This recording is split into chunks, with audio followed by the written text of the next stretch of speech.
Proverbs 9:10 tells us that the fear of the Lord is the beginning of wisdom, and the knowledge of the Holy One is insight. Proverbs 4:7 goes on to say, "The beginning of wisdom is this: get wisdom, and whatever else you get insight." Wisdom in Scripture and in other ancient Near East literature, notably in ancient Egypt, is often personified as in Proverbs 1:20, "Wisdom cries out in the street, in the squares she raises her voice." And Proverbs 8:1, "Does not wisdom call and understanding raise her voice?" This imagery describes our freedom to acknowledge, receive, understand, and apply wisdom, or not. Hayes says that a wisdom instruction usually contains proverbial sayings, but is framed as a speech from a figure of higher stature to a student.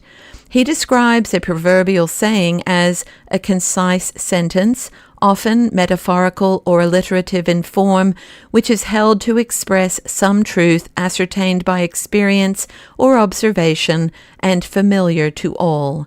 Jacobson and Chan note that although wisdom offers protection and gives life, wisdom cannot always protect against the vagaries of history. They conclude that wisdom comes in knowing the limits of human reasoning. Proverbs emphasizes timeless nuggets of wisdom that can easily be taught, memorized, and applied to lives in any culture, era, or location, using poetry, axioms, discourses, and humor to communicate truth about life. This book answers the questions, what is the good life, and how should we then live? Job forces us to wrestle with the problem of human suffering like no other book in Scripture. Jacobson and Chan note that Job both attracts and repels readers, describing the book as a masterpiece of theological composition and a spiritual treasure. Job simultaneously inspires and infuriates, primarily because of our human propensity to ask, why? God makes no promise to explain the whys of our lives, notably why people suffer, especially the ones we most clearly see do not deserve it. In the book of Job, God assures us that in the middle of our suffering, He is present with us, because He not only made all that there is, but He made us and knows us and comforts us and blesses us. And because of God's unconditional love for us, we are invited to be completely honest with God. As Jacobson and Chan comment, God can take it.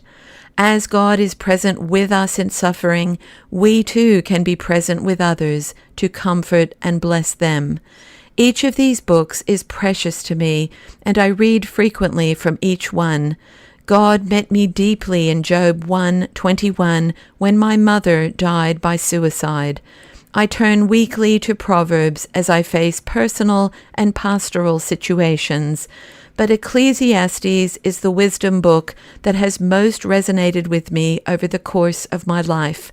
In my teens, I discussed passages from this with friends who claimed atheism. It was a great starting point for deeper conversations because they could easily see the vanity/futility of life. It is helpful in our me-centered world to remember that there is nothing new under the sun, in the sense that no matter what you or I or anyone else is going through, God can handle it and will help us. In a world obsessed with the pursuit of pleasure, Ecclesiastes reminds us that no amount of pleasure will satisfy us. In a world that tends to tilt too much to the past, whether in reminiscence or regret, or to the future, whether in formulating goals or fantasizing, Ecclesiastes encourages us to live in the present. There is nothing better for them than to be happy and enjoy themselves as long as they live. Ecclesiastes 3:12. I cannot omit mentioning the oft-quoted song beginning, "For everything there is a season, and a time for every matter under heaven." Ecclesiastes 3:1-8. This has encouraged me through the challenges of life, knowing that God is present with us in whatever we're experiencing, whether we would consider it good or bad, desirable or abhorrent. And the conclusion of the book contains one of the best summaries of how we are to live.